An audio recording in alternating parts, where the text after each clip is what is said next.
All right. So I just want to welcome everyone. It's been a long time since I've created a video and collaborated with someone. And so today's mustard seed of hope is going to be with Very, and she'll start us off here in a couple of seconds. The mustard seed of hope is really just, what's really important to the person and getting that language out around it and starting the conversation. And so the hope for today is that maybe you hear something that really lands in your own system.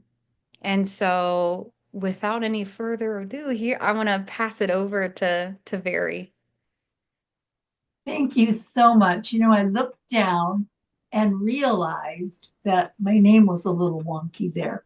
And I'm not very good with technology, so I always forget that you have to put your name the way you want it this time.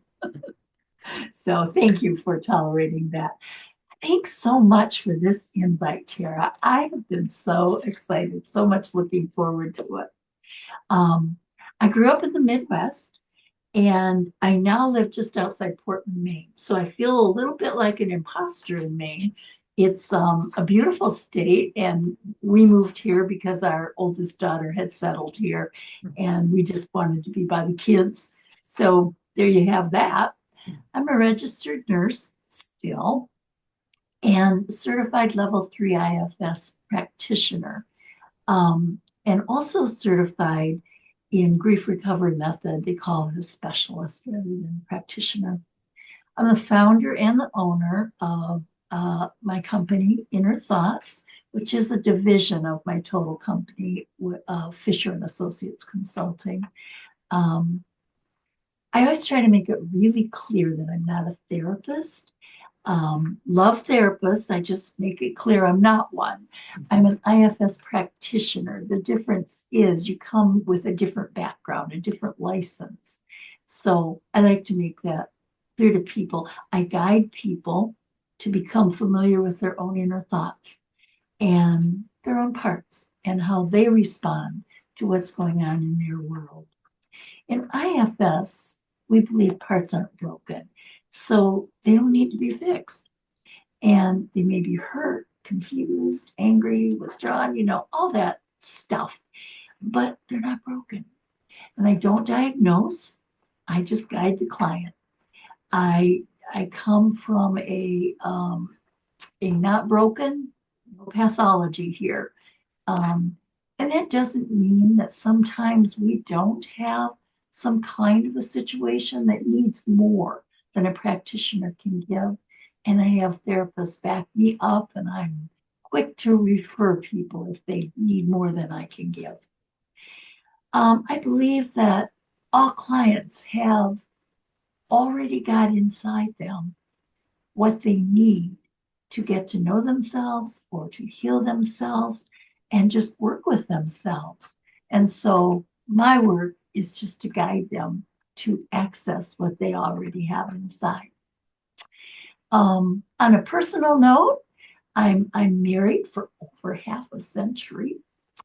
I've got two grown daughters, just awesome women, and one amazing tween granddaughter. I can say that because she goes home at night and parents can deal with the rest. And I'm a kitty mom. I have two cats. One is 15 and one is 2. No, I'm sorry. He's 3 now. So keeps us busy in our little house. I just, Tara, when we met and you were talking about your mustard seed, it grabbed me right away. Mustard seed is one of my favorite stories. It's one of the smallest seeds we know. I know that orchid seed is a little bit smaller, but that's okay. Mustard seed is small, and it turns into a huge plant in a relatively short period of time with the right water and sun and all that jazz that you need. So it grabbed me to see what you were doing with the concept to bring different topics to people in a quick, here it is. Mhm. So I was pleased that you asked me to do it. My mustard seed today that I want to focus on is grief. And I believe most people do have a basic understanding of grief. And I think they don't realize it would be so helpful in their lives if they had more than a basic understanding. And so I just am excited to bring some information and hope it lands well. Um, I want to nourish and help grow a little bit more about grief in the mustard seed world today. So, um, grief is really kind of misunderstood. In our society, I think our definition is like something sad happened. Someone died, or there was a divorce, or they lost their job, and and we all think of that as a loss, and we might grieve that. But I think most people don't realize that there are 43 types of grief that are documented and researched as to when and why people grieve. And that information is from 1967. So I'm imagining that there's even a whole lot more than that. I know that in Grief Recovery Institute, they themselves had documented other losses as well, that besides those 43. So I know there are more. There are kind of intangible losses that we don't think of sometimes, like loss of trust, loss of safety, even loss of control of our own body if we've been violated in some way. So many people don't think of that as worthy of being called losses and think of it as something that would cause us to grieve. And I want to just go into that a little bit today. Um, our society is quite limited about what grief means, and we don't discuss it. Um, so a lot of times people are grieving alone and unknown to their loved ones. It's not that loved ones wouldn't help them or go forward with whatever that person needed. It's that they don't know. They don't have an inkling that that's what the situation is. Mhm. So that kind of that kind of makes me want to just share the the definition I use of grief is from Grief Recovery Institute.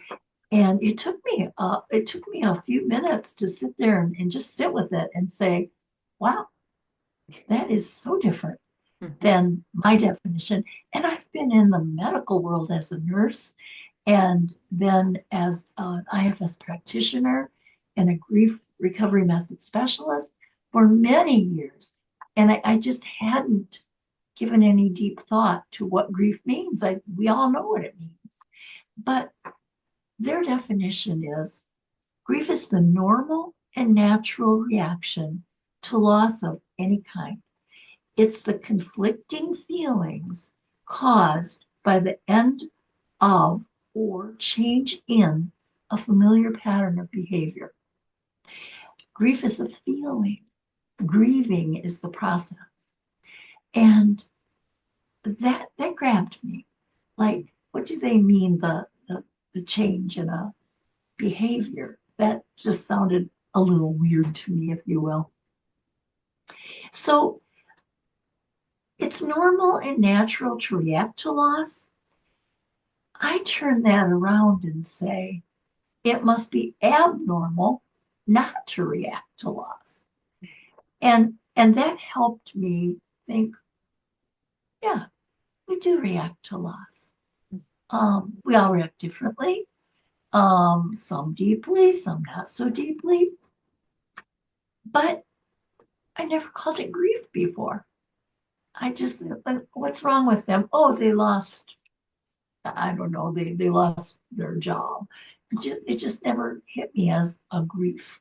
So that's kind of, as I got into this work, I was pretty surprised, even just by the definition. Mhm. Um, can I tell why I went into this work? Is that Yeah. an area that I can go Yeah. into?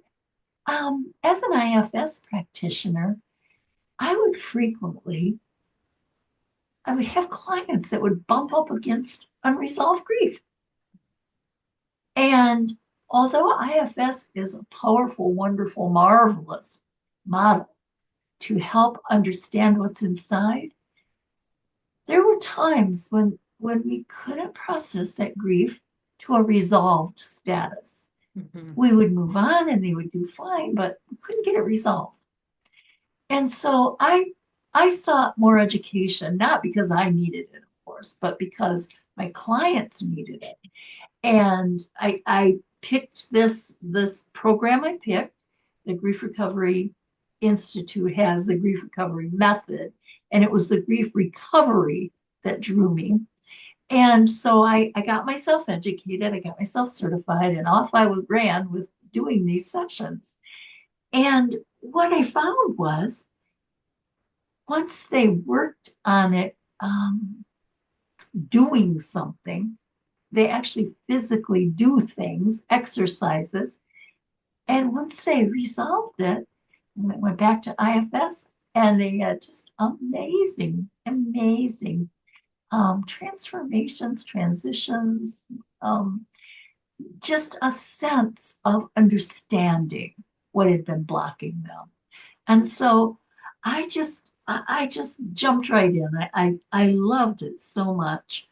You know, in our society, we're taught to acquire, but we're not taught to lose. Mm. And even when we think about it, anytime someone tells us something that has made them lose something that they've lost, we say, well, no, don't feel bad because, you Mhm. know, and then like the puppy died. Well, don't feel bad. We're going to get a new one Saturday. Totally, totally not giving any comfort or feeling of it's okay to grieve this puppy. Or young couples have told me that when they've lost a baby, they'll have friends, dear friends, say to them, "Oh, at least you're young enough to try again." Or, "Oh, don't feel bad, you've already got one." And just like again, this is a big grief, and they're being told not to feel bad about it. I think we frequently start conversations with people when we don't know what to say when they've told us something that's happened. We will start conversations with, well, don't feel bad, and then try to make something out of it that's good. So, you know, even divorced people will tell me they were told, you know, don't feel bad. Next time you're going to know, and you'll go into it with your eyes open and you'll know how to handle it. And it's like, just forget that that first thing happened. Just look to the next thing. And I think that when you define grief as anytime there's a change in the behavior, your behavior changes completely if you were expecting a baby and lost it. Your life changes completely if you lost your job or if you're going through a divorce or you lose a loved one. Um, so all of that is grief. And I love that. Anything that causes the behaviors in your life to change is a grief. Mhm. And at first, it seemed flippant to me. It seemed not very deep, like, well, everything causes changing behaviors. Mhm. Yeah, it does. And we need to be allowed to grieve it when it's a behavior we didn't want and then to move on. So for me, just I was stuck at the definition. For me, that made a big difference. Mhm. The understanding of what people experience in different times in their life. And we do have in our society what seems to boil down to about 6 myths about grieving people and what to do with them. Don't feel bad is one. We just tell them, don't feel bad. And then we give them a reason not to feel bad. Or we're going to replace the loss. Don't worry about that puppy that died. We're going to get a new one Saturday. Um, or we'll tell them grieve alone. if they're carrying on and we can't get them to be quiet when we tell them to don't feel bad or that we're going to replace it, um, we'll say, we as parents or big people will say, listen, if you're going to carry on that way, go to your room. We don't want that. We don't want to see that. If you have to behave that way, fine, but you go to your room and do it, which is telling people you have to grieve alone. You don't grieve around other people, which is probably where, when people ask you how you're doing, yeah, I'm fine, Mhm. comes from, because they know they can't tell you, they have to grieve alone. And then another of the six myths is just give it time. Time heals all wounds. Just give it time. And, time does heal all wounds if you actively do something during that time. But if you're just sitting there waiting, it's going to be quite a long wait. Because most times time alone does not heal wounds. And then another myth is we're told be strong for the others. Be strong for your little brother. Be strong for your husband. Be strong for whoever you need to be strong for. And essentially that's saying, don't worry about yourself. Take care of the Mhm. other guy. Yeah. And that kind of all this really clamps down on not allowing us to grieve and keep busy. Oh, I joined this and I went to this and I went and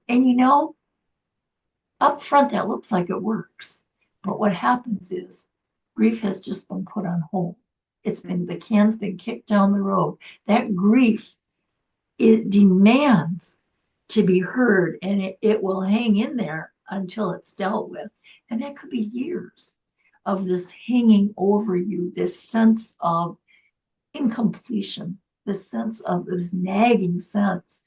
I've had clients say, uh, 50 years after the death of a husband, I never grieved for him. I was too busy. I had little children. People were looking to me to make sure I was stable enough to take care of my kids. And so it was really an eye opener, even to put six myths right in a row and think, yep, done that. Yep, been there. Yep, that's been said to me. Mhm. And just be pretty shocked by it.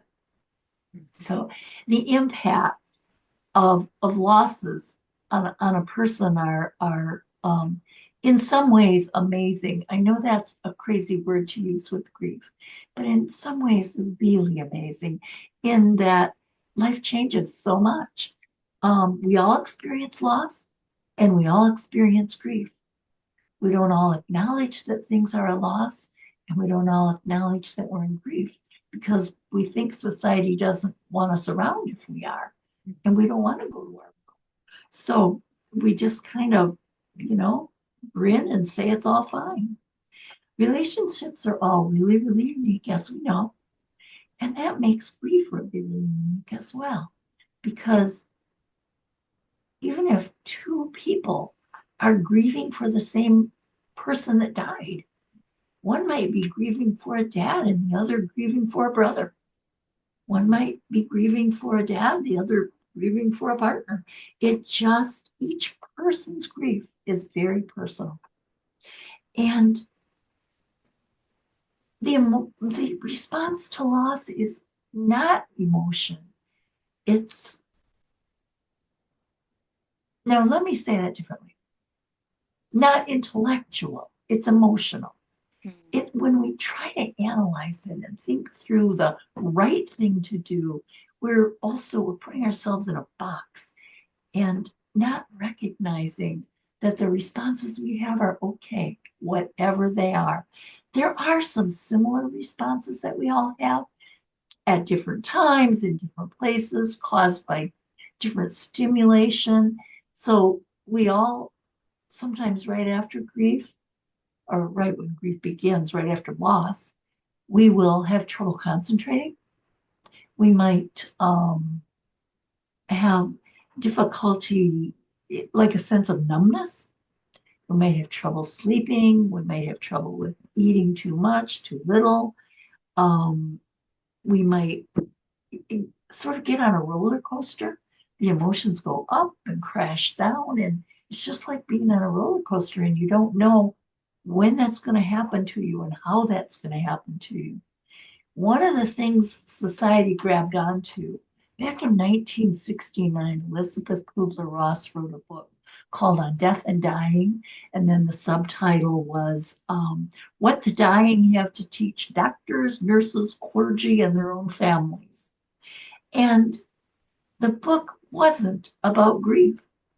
The book, in Elizabeth Kubler-Ross's own words, was simply an account of a new and challenging opportunity to refocus on the patient as a human being, to learn from them the strengths and weaknesses of our hospital management of the patient, so that we can learn more about the final stages of life with all its anxieties, fears, hopes, agonies, expectations, frustrations, that we could learn about the functioning of the human mind, be enriched, and perhaps have fewer anxieties about our own finality. And she went on to say, so far in this book, we've discussed different stages that people go through when they're faced with tragic news. Defense mechanisms in psychiatry terms, coping mechanisms, and we deal with extremely difficult situations. So even Elizabeth Kubler-Ross in the book said this isn't about grief. She said, when people think they have to go through prescribed stages for grief, we add more grief to them because then they start worrying about what stage am I in? Did I do the last stage completely? Was it properly done? Was it too much? Was it too short of a time period? We've actually added grief onto grief.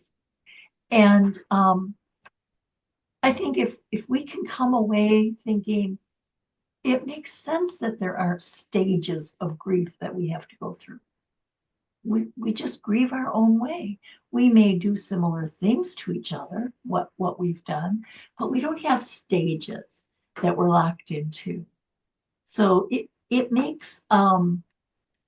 me sad that Elizabeth Kubler-Ross's work was so misunderstood because her work was fabulous. She did later in her career do work on grief, but it wasn't about stages like that. So that was an interesting thing that has really rattled around in my mind for a long time.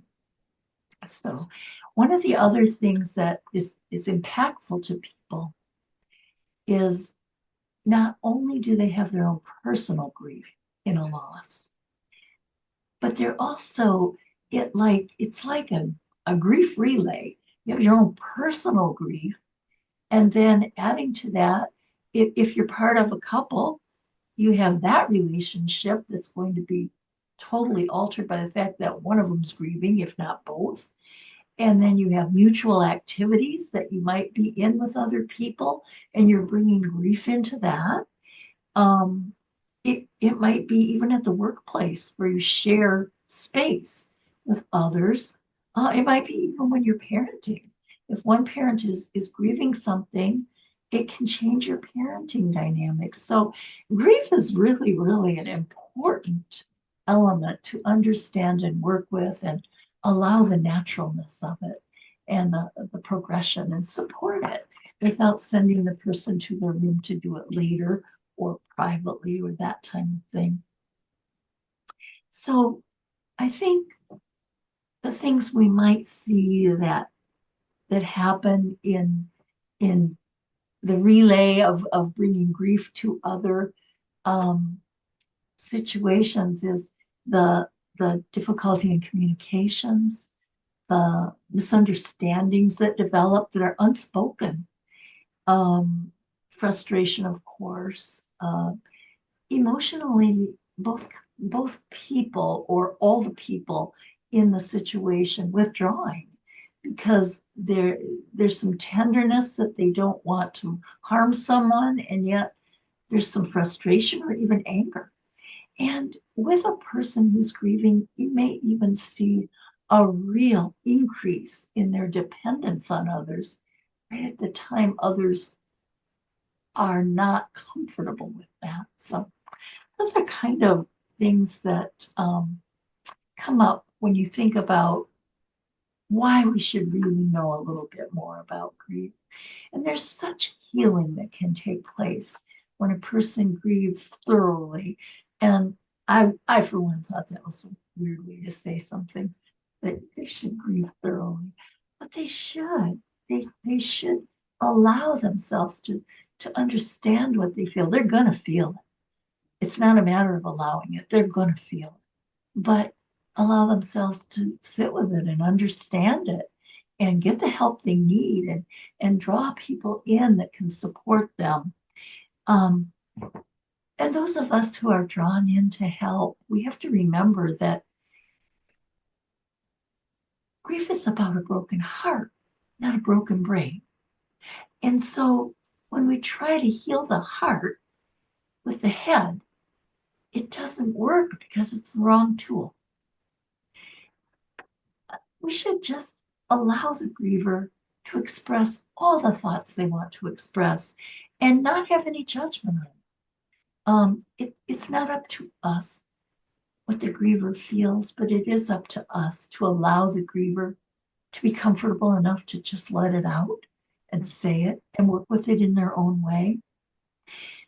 It's important that we not say things like, oh, I know just how you feel, because we don't. We've never been in their brain. What we can say is something like, I can't imagine how this is for you. If you want me to share, I can tell you how it felt for me when I lost my job or when I lost my cat, or I can tell you about my time, but it's not the same as yours. And if you're comfortable sharing, tell me about yours and allow them to talk. Grievers are very hesitant to share. They don't want to be the Debbie Downer in the room. They don't want to bring people down. And that's a legitimate concern if that person continually does that. But it's also a sign that they haven't been allowed to grieve thoroughly. And so, kind of for us as society, we need to be tuned in a little bit more and listen with our hearts, not with our heads. Um, it doesn't matter what we think about it. Our heart can be focused on this friend or this client or this family member or this coworker. We can focus our heart to them and allow them to just feel our heart as they're feeling and sharing their thoughts about their loss or their experience and what they're going through. And one of the things I think is so wonderful is to have a real solid understanding of the definition of guilt. Because so often we hear people in grief saying, I feel so guilty. I should have done this. I shouldn't have done this. I should have given this more. I should have not done that so much.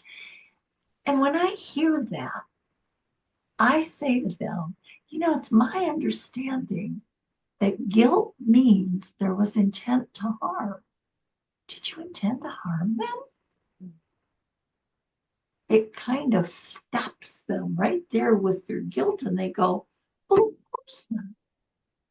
And so, oh, I thought you were saying you felt guilty about it. And let them realize you don't need to feel guilty unless they were going to harm them. Not many of us set out to harm people on purpose in a setting where we're later going to, be with them. So these are kind of the thoughts I brought together to share as my little seed for us to just give some thought to grief in our society. And of course, I'm speaking through the lens of an American continental US. And even within that, there are many different cultures and many different ways. I look at other cultures and I think so often they grieve way better than we do. They just have beautiful ways of expression and support and love around a person with loss going on. You've given so many, I've taken 2 pages of notes Oh, and wow. so much, so much treasure in this. And, I can imagine for someone who maybe is dealing with a loss of a parent or loss of a loved one or whatever, however they deem the loss, but with that loss that maybe their system says it's too overwhelming. I can't naturally process this and keeps kicking the can. I mean, what do you say to those individuals? Where's their starting point? Like how can they maybe get curious or start to lean into what does their natural process look like and how to begin it?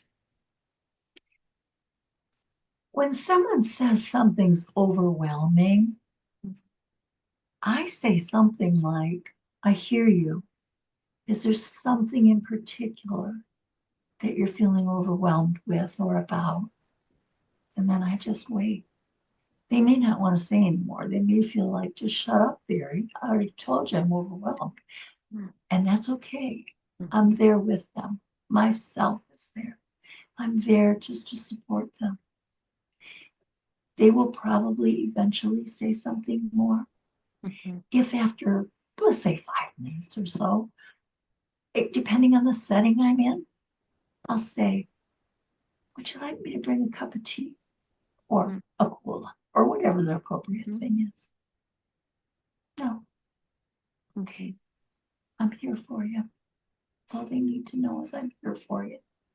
Mhm. You don't break into their overwhelm because it's part of their way of processing. They're processing inside. When they say I'm overwhelmed, they're having lots of feelings. They're they're analyzing or looking at lots of stuff inside. And the real trick is I don't need to be inside to know it all. Mhm. I need to be outside to support them. Mhm.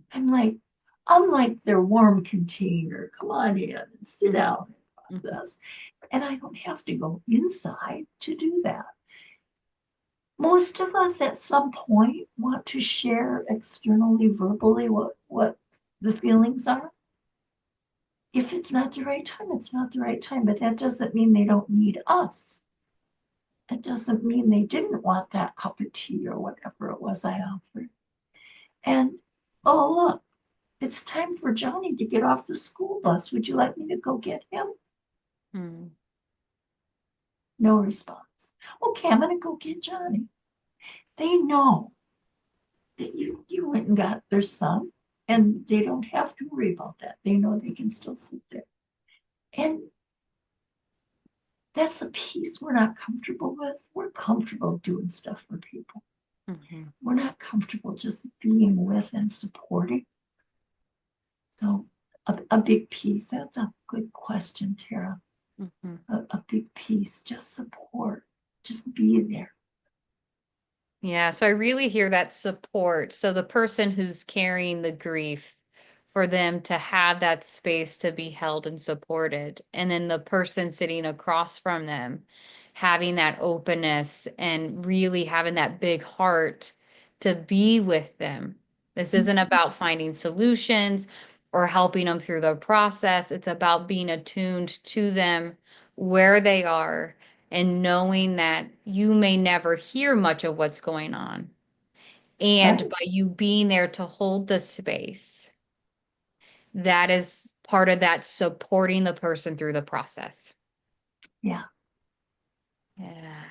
And I hope yeah, people can really hear that it's less about that doing and more about the being with.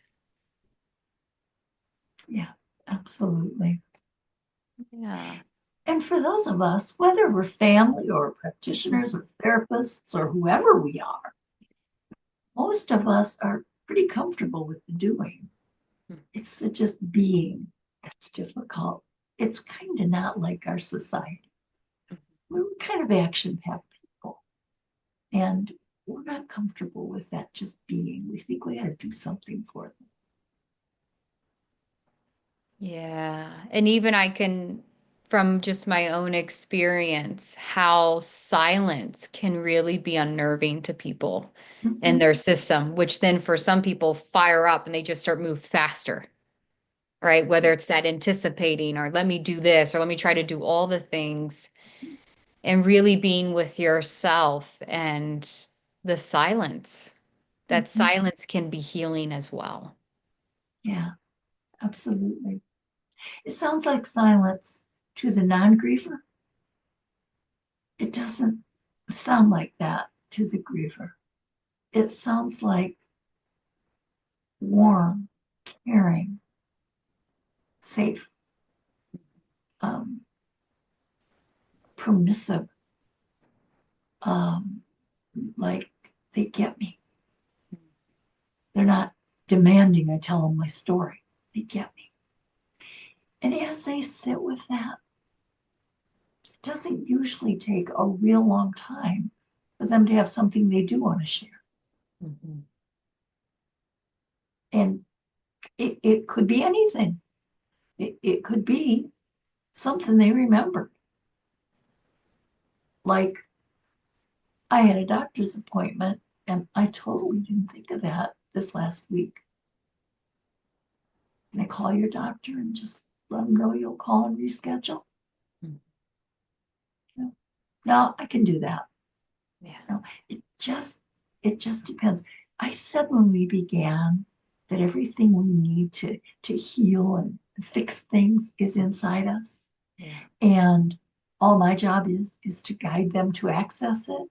Mhm. Sometimes accessing is just being with them, providing them a safe place, and they'll do the work. They'll do the inside work. In our society, though, we're shut up so that it doesn't get out. And when it's been blocked in and we're not even supposed to think about it, it just kind of feels like it festers and it's going to erupt someday. We just don't know when. Yeah. I can imagine for people that maybe they want to try some of their grieving process on and sharing this with whether it's a partner, friend, coworker, leader at work, someone who they do trust. That I imagine that it could sound something like this, hey, I want to share something around my loss and I'm curious if you could catch it and not have to do anything with it, but just hold the space for me to say this out loud and Mhm. really sharing that eye contact in that moment that could really be a powerful and relational moment to share with someone. Yeah, yeah. It's very vulnerable. It is. And so a lot of people are so careful to choose a person they want to be with in that way that they limit themselves. Mm, Um, and and sometimes choose I don't like the word wrong, but choose less well than they might in thinking, well, this is my partner, so I should be able to do that. mhm. And maybe the partner's just not there. Yeah. And it's not that they don't care, it's just that they're not there and don't understand. And so then the griever will feel like put off, rejected, or well, that didn't go very well, telling me to just get a grip. Um, and so then they're hesitant to go anywhere else with it. So I Mhm. really very tender time in all of our experiences uh, is to choose well Yeah. when we're going to share so that we know it will be received. Mhm.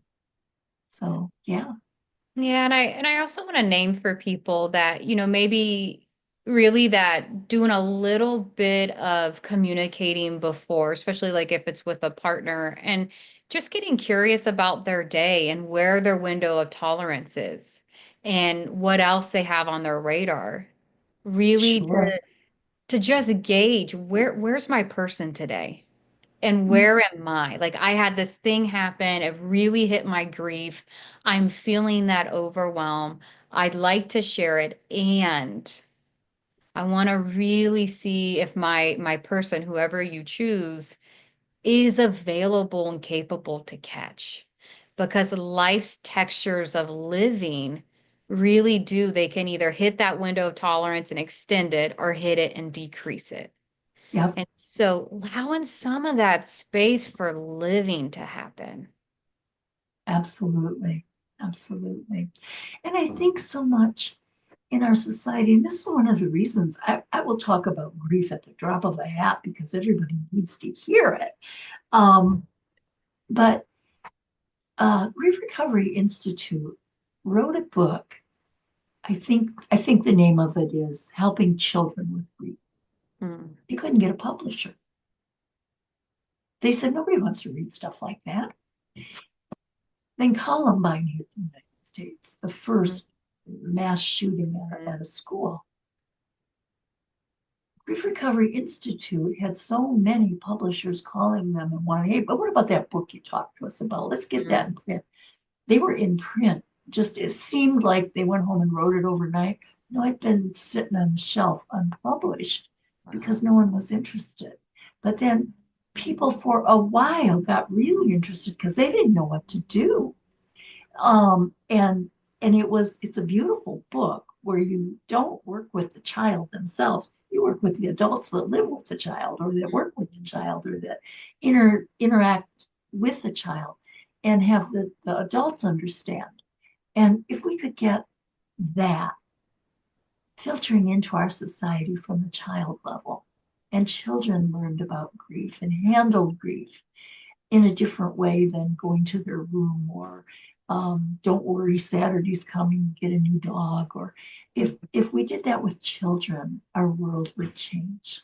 Yeah, I really do. I see that the power of attunement, Mhm. and that will even change how these children grow up and show up in their Mhm. relationships. Yeah, yeah. Yeah. Oh, I haven't. Oh, I'm sorry, oh, Taylor. no, go ahead. I haven't tracked anything, so just an informal, Hmm. uneducated comment. I don't. I didn't know. When Columbine happened, it was like a first in our nation, and there was a whole lot of news coverage.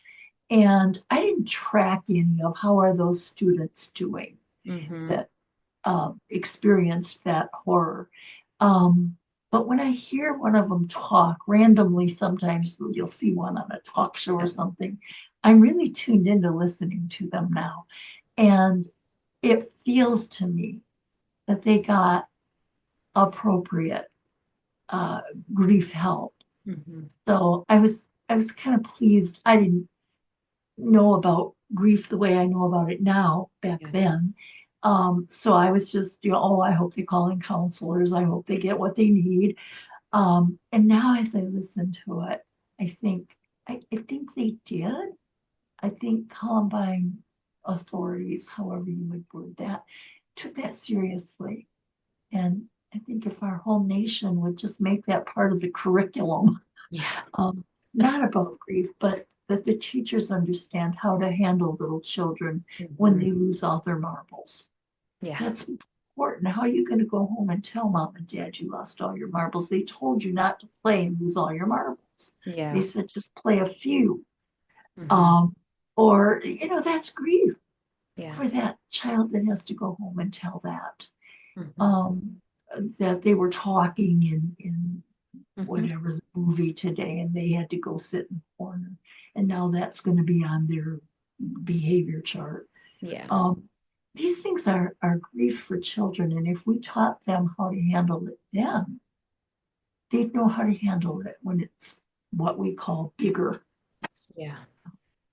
Yeah, I'm very right there. I feel as though we could meet again and do another mustard seed video just on kiddos and Um, different ways to navigate them in grief because that just feels really important.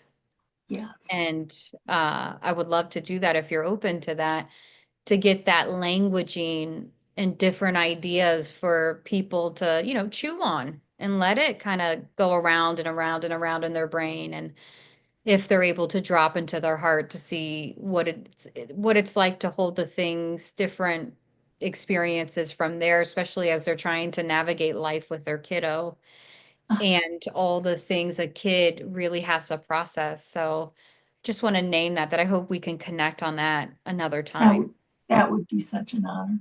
That Yeah. would And so be we're we're closing down here. So I just want to see if you want to add anything else before we close this one out.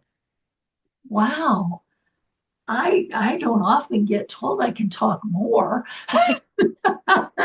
I just think I hope that the seed is there for the folks who've listened, and I hope it grows, understanding that it's so natural to have grief, um, and that if each of us can get comfortable with it, so that those loved ones we have, those coworkers we have, Mm. will be able to be there for them. Um, and sometimes they do need us physically, Mhm. and sometimes all they need is for us to sit with them. Yeah. Yeah. Ugh. Thank you so much, Very, for your time, for your wisdom around this.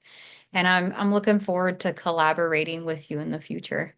Ah, my pleasure. Thanks, Tara. You're welcome. I'm just gonna hit stop.